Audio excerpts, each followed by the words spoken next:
This video contains images from other sources and people. I do not own any of these images. All of these images belong to their rightful owners.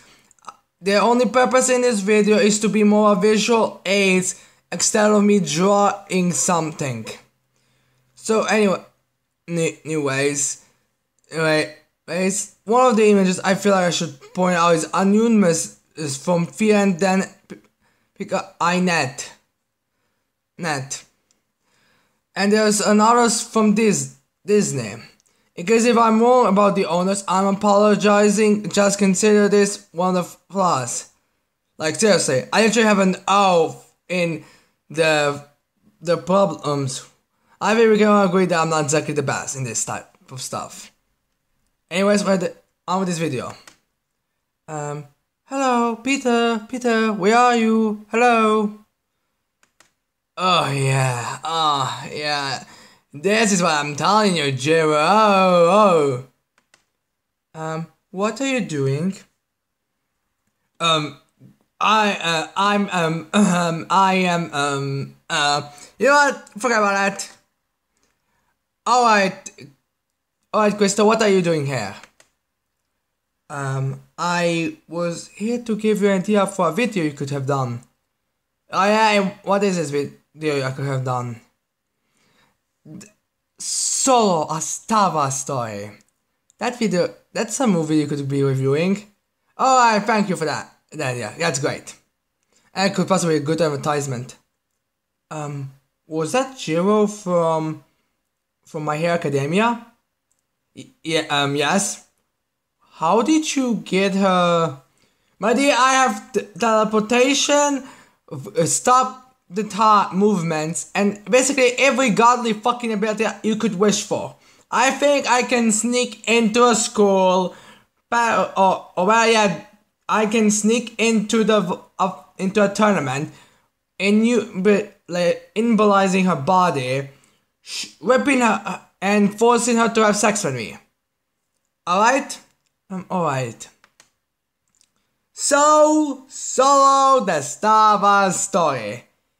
AKA, the movie that has failed beyond beliefs. Like, I am not joking.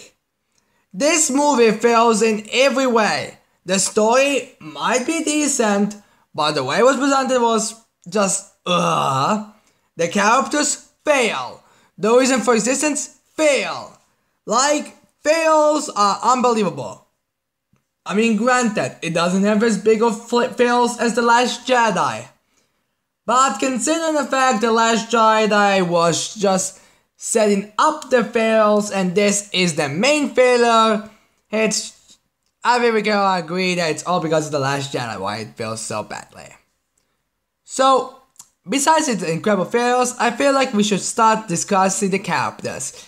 And the characters are, let's just say, extremely bad. Like for starters, Han Solo acts more spoiled, acts quite, not exactly spoiled per se, but just that kind of attitudes about him. I don't know why, it just feels weird. Like he's not a badass, that's gangster type, it's just a more nitwit. And his whole final shot with shooting first, yeah, that doesn't really matter. I thought the whole shoot first was just as a badass thing, nothing else really. Chewbacca is quite underutilized because the whole point of the movie is for basically how these two happen, like that's the main thing I would notice, but outside of that, nothing else. And Lando was, I don't exactly get a friendship in him, let's just say, in the Star Wars Empire Strikes Back. Every other new character in this was just terrible. Like, I can't even fucking remember their fucking names. Like, the guy who's supposed to be Han Solo's mentor was a decent character, although half the time it just was questioning. I was just like, quite irritated by having him in. Like, you think it would be the environment, the thing that warped Han Solo, not this character. The female was completely pointless. Like, seriously, we know he ends up with Leia, and the whole twist with the whole she betraying Han Solo to go join evil organization that's in charge of Darth Maul, which is bullshit because, well, let's just say we kinda know half the stuff, and the timing on the Star Wars Rebels, and even if you say Star Wars Rebels on canon, it was implied that it still doesn't fucking work. Because, well, why the fuck would Darth Maul be a fucking gangster? Hell, I think in the tie-in comics, the story was Darth Maul escapes, and he hides in some other facility. Like, why the fuck would this female captain even exist? And the social justice warrior robot? Completely stupid because it makes no fucking sense if you look at all the other robots. Basically, the captains were either boring or pointless. Or not, or for the main three who were in previous movies, just wondering why the fuck would that doesn't actually make sense. Now for the story. I mean, granted, the story isn't completely horrible, but it's just this story for Han Solo that's just, ugh. Like, really? I mean, a love interest. We know it's pointless, because we know who he gets in.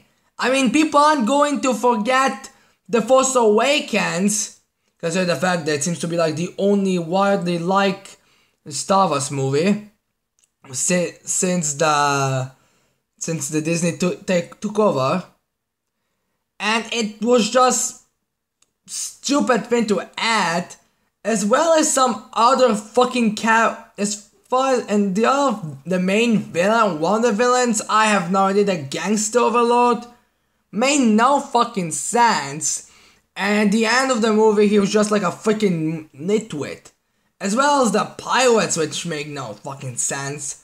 Like, the whole thing, I mean, hell, it's not even, feel like they don't even know how to fucking write the fucking movie or put it in things.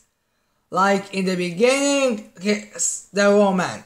We get some kind of a useless, some pointless from which planet Han Solo came from, and all that, which was unnecessary, which is weird because it doesn't come up in its form of actually important way. Like, seriously, I think the closest they came is to when Han Solo says to that girl that he'll come for her. Then we get to him fucking being above the Empire in trainee form, which is good. We get actually some story on how he became such a great pilot. But I assume that pretty much anyone can become a great pilot if they just study and all that.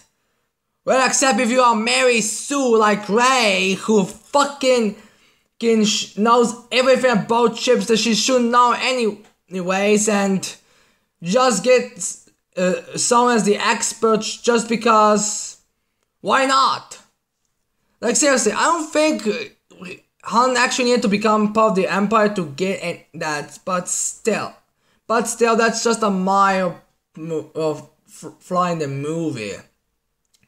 Then we get to some kind of a heist that is just pointless because we get some incredibly powerful fuel, I guess, which is strange for how high the fucking marketing is. I mean, how high the fucking prices are, which is, again, I know, I've always assumed that the whole ships things will like run on some kind of other thing, like something that cannot exactly be exhausted. Hell, the only way for that to be exhausted is for the technology that's put in to be damaged, but I guess that now that there exists fuel, even though I don't think that's ever mentioned in the previous movies, and hell, even in our current time, I don't think there exactly is. I'm pretty sure in our current time we have vehicles that don't exactly need fuel to operate. So yeah. And then just jump to the end of the fair because some pirates who I believe don't come in anytime until the end of the movie, which are just there for the also to take down the final villain, the gangsters, which was again pointless, and apparently that tribe was made from a bunch of group of aliens, and there were chance of a teenage girl, I was told. I mean, I think because of the makeup, she looks a bit older, but apparently she was supposed to be like a young 18 or something, which is again bogus. And apparently they were members of the rebels, which if you look at the outfits they wear, it doesn't make fucking sense because they wear more of like a hunter tribe from a pirate kind of outfit than rebels. And consider the fact that I don't believe there are, in the entire fucking history of Star Wars, there are rebels that look like that, I think we can agree it's just bogus. Like really, this movie had no reason to exist, has no fucking reason to for anything, and the whole paying the debt and the money thing are all completely pointless. And the only thing this movie fucking does is destroy Millennium Falcon, because every single time someone's going to have to look at the Millennium Falcon, they saw this movie, they need to remember that one of the worst characters, the SJW droid, has her database inside the Millennium Falcon. I mean, which is just, like, why did they even include that? Was there any form of a hint in the original movies that there was something else? Plus, if you're going to have something like that in, what sense does it make? Because it's never used. Hell, Lando never kind of expressed any form of a... Also, why did they fucking imply that Lando was in love with the robe droid? Because, well, guess what, people? In the previous movies or the future, it was implied that it was mostly implied that he was straight because, well, he seemed like that. Oh yeah, ladies, let's have some fun time type of a character, and he never expressed any form of a. And when he saw the ship, he completely acted like it was nothing. Like, granted, the character wasn't even in the mind of a person because he was because the George Lucas actually had a brain, but whoever worked on this movie had no brain. Now, before I end this video, I would like to tell you people about a video I'm planning on making. I'm planning on making a list, a top 5 or top 10 lists on villains teams with members that are just useless. I would like you people to tell me in the comments below which member of a villains or team should I be including that list. And that's it. I cannot wait to see all the people next time. I hope you enjoyed this video, and I hope you're gonna leave a like and subscribe to my channel for more videos in the future. And see ya.